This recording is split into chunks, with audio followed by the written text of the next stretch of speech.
আপনি কি জানেন ১৯৪৮ সালে হায়দ্রাবাদ নামক একটি স্বাধীন রাষ্ট্রকে ভারত জোর করে দখল করে নেয়? ১৯৪৭ সালে ভারত স্বাধীন হওয়ার পর লিজাম শাসিত হায়দ্রাবাদ ছিল একটি স্বায়ত্তশাসিত স্বাধীন রাজ্য, যে রাজ্যে ব্রিটিশরাও পুরোপুরি নিজেদের দখলে নিতে পারেনি। ১৯৪৮ সালের সেপ্টেম্বরে অপারেশন পোলো নামে একটি সামরিক অভিযান পরিচালনা করে ভারত।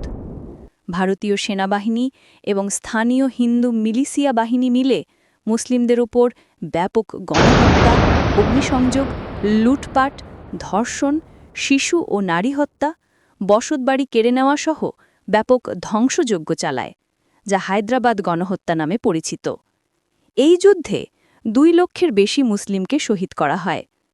এই যুদ্ধে হায়দ্রাবাদকে সম্পূর্ণরূপে দখল করে নেয় ভারত। বন্ধুরা, আপনারা কি বাংলাদেশের সার্বভৌমত্বের জন্য ভারতকে হুমকি মনে করেন?